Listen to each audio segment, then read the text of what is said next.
The news cycle today forces us to confront an uncomfortable pattern, one where warnings, political symbolism, and real-world violence appear to intersect in troubling ways. Just months ago, Australia found itself on the receiving end of diplomatic cautions from Israel's Prime Minister Benjamin Netanyahu, who urged restraint and vigilance, warning that gestures perceived as legitimizing extremism and extremist actors could carry consequences beyond intention. At the time, Prime Minister Anthony Albanese, alongside several other global leaders, defended his government's position as principled and humanitarian. But history often asks its questions later and far more harshly. Were those warnings merely political posturing, or were they really early signals about how quickly ideology can spill into violence?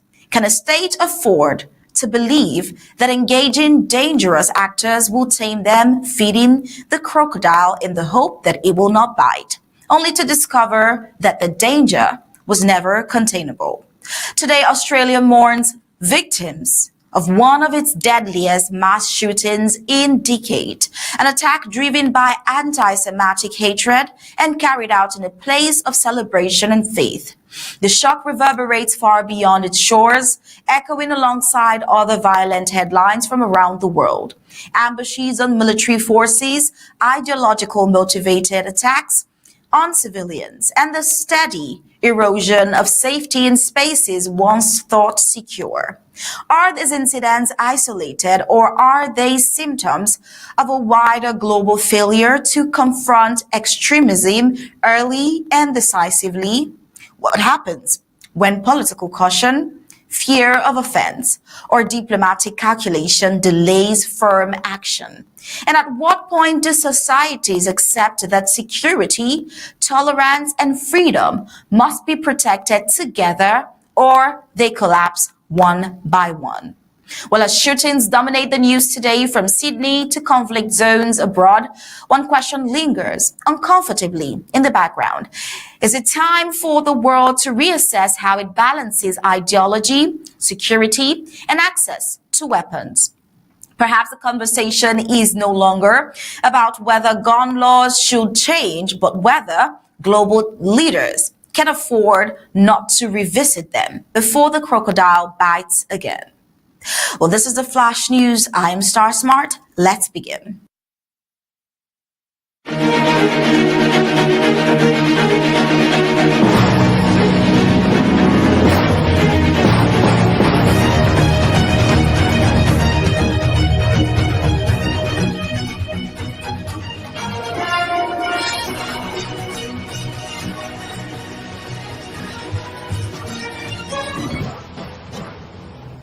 Syrian authorities have arrested 5 individuals suspected of involvement in a deadly shooting that targeted joint United States and Syrian troops in the historic desert city of Palmyra.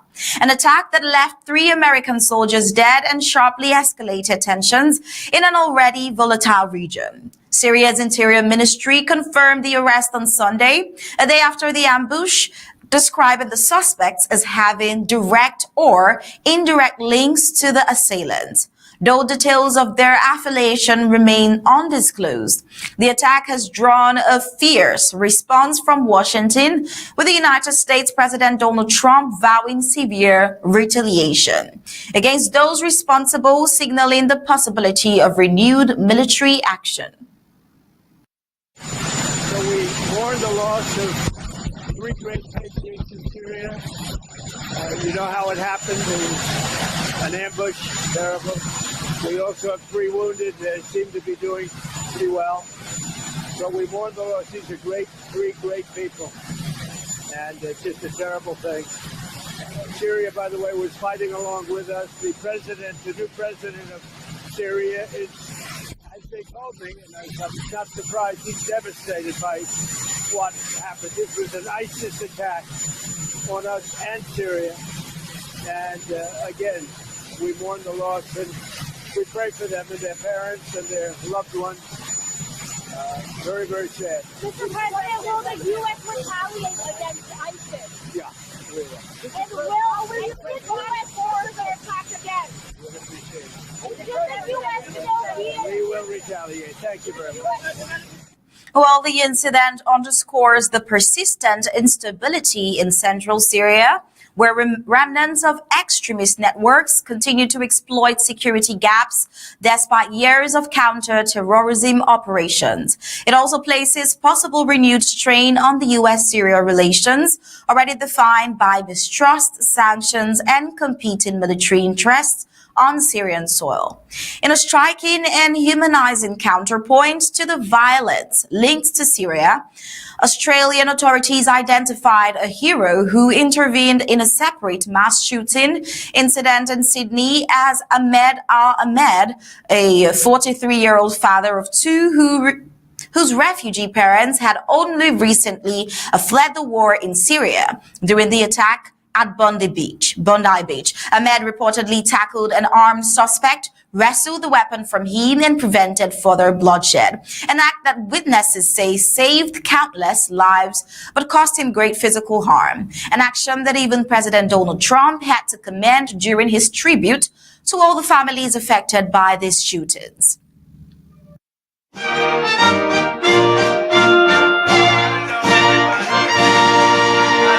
Hello, Doctor. How are you? Hello, everybody. This is so great. And before we begin, however, I want to just pay my respects to the people. Unfortunately, 2 are no longer with us. Brown University, 9 injured, and 2 are looking down on us right now from heaven. And likewise in Australia, as you know, there was a terrible attack, 11 dead, 29 badly wounded. And that was an anti-Semitic attack, obviously. And I just want to pay my respects to everybody. And in Australia, you probably read it's been a very, very brave person actually, who went and attacked frontally one of the shooters and saved a lot of lives. So very brave person who's right now in the hospital, pretty seriously wounded. So great respect to that man that did that. Well, the actions of Ahmed Al-Ahmed have resonated deeply across Australia, challenging hostile narratives around refugees at a time when migration and security are once again dominating political debate. As Syria grapples with the consequences of militancy and foreign military presence, the courage displayed by Ahmed Al-Ahmed has become a powerful reminder of the individual human stories that exist beyond conflict and geopolitics. More about Australia's gun shooting, we see that its political leaders have agreed in principle to strengthen the country's gun laws following the deadliest mass shooting the nation has witnessed in almost 3 decades.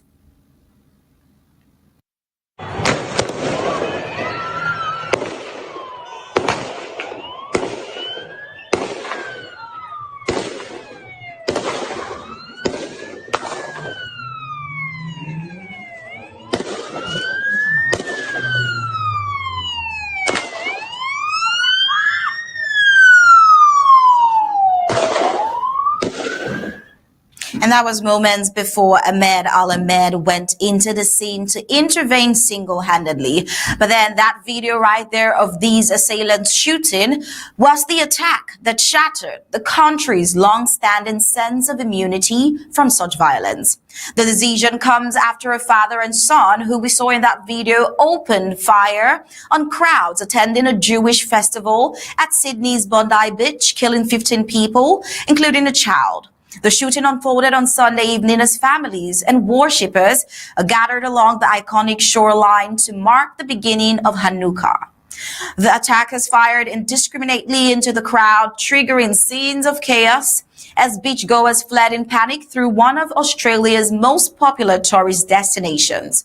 Among the dead were a 10-year-old girl, a Holocaust survivor, and a local rabbi who losses that have deeply shaken both the Jewish community and the nation at large. Hospitals across Sydney treated at least 42 injured people, many with gunshot wounds, placing emergency services under immense strain. The scale and symbolism of the attack have reignited painful memories of the 1996 Port Arthur massacre, where 35 people were killed, an event that led to some of the world's strictest gun control laws and dramatically reduced gun violence for decades.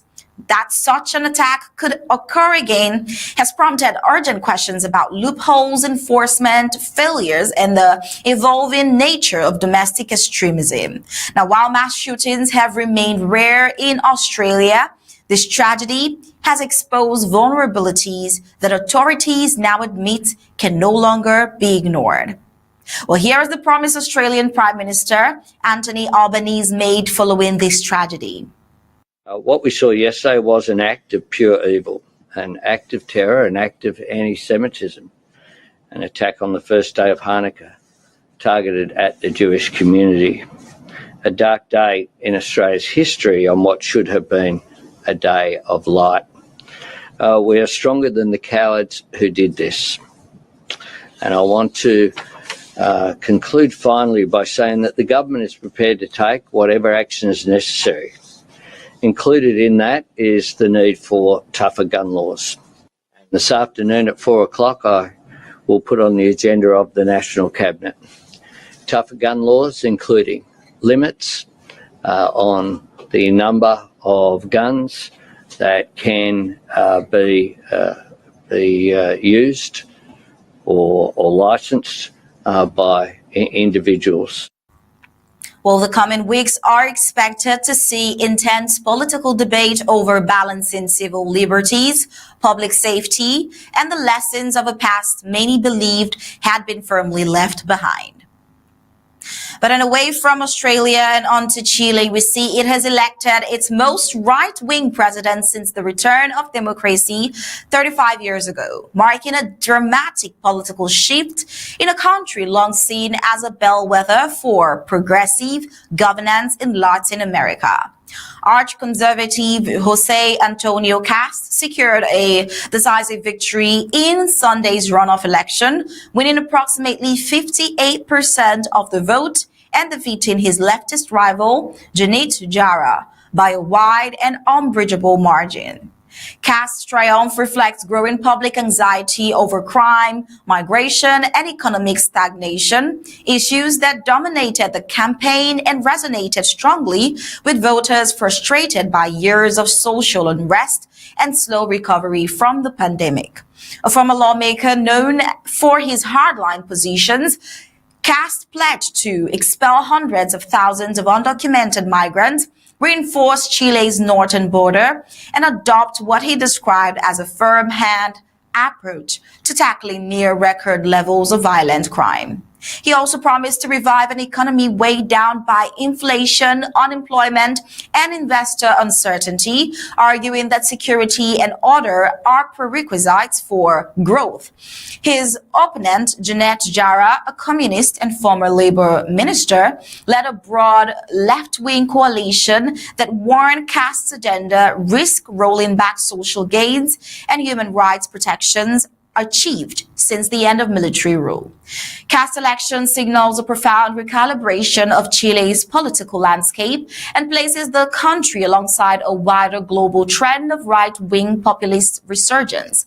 The challenge ahead will be governing a deeply divided society where fears over security coexist with concerns about authoritarianism and democratic backsliding.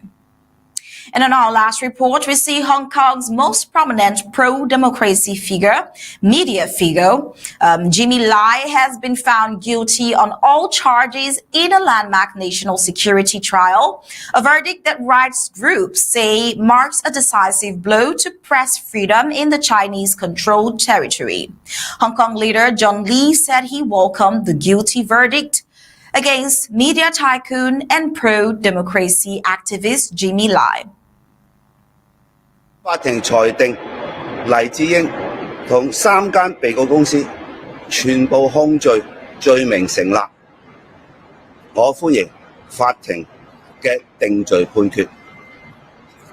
法庭將黎智英同3間被告公司嘅案件，以及早前已經承認控罪嘅8人嘅關聯案件，一併押後到2026年1月12日。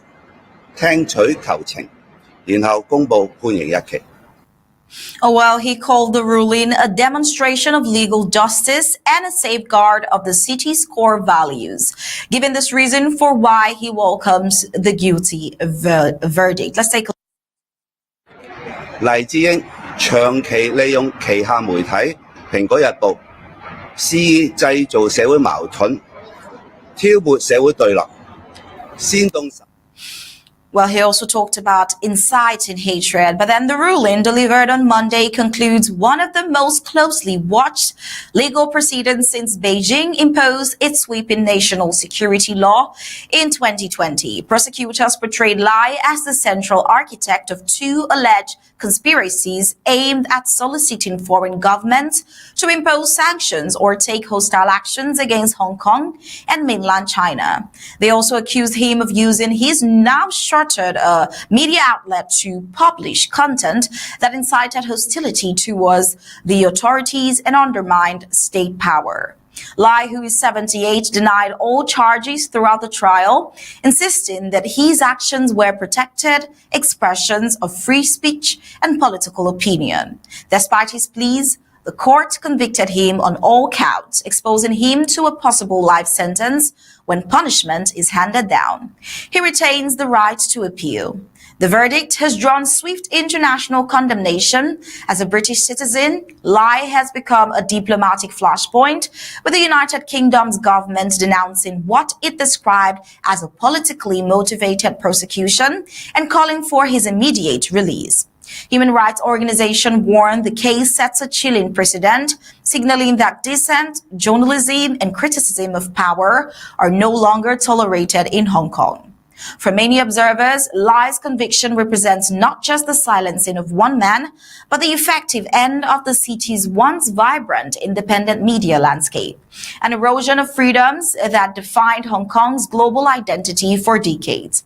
Jimmy Lai's conviction is more than the fate of one man. It is a stark signal of how quickly freedoms can disappear when power goes unchecked and dissent is recast as a crime. From Hong Kong to Sydney, from Palmyra to Santiago, today's stories reveal a world grappling with the same underlying tensions, how societies respond to fear, ideology, and insecurity, and who ultimately pays the price when lines harden. Whether through bullets that tear through places of worship, laws that silence the press, or politics that trade liberty for control. The consequences are felt first by civilians, by communities, and by truth itself. And these are not distant or disconnected events, but reflections of a global moment where tolerance is being tested and restraint is wearing thin. But as the day closes, the question for nations everywhere remains unresolved.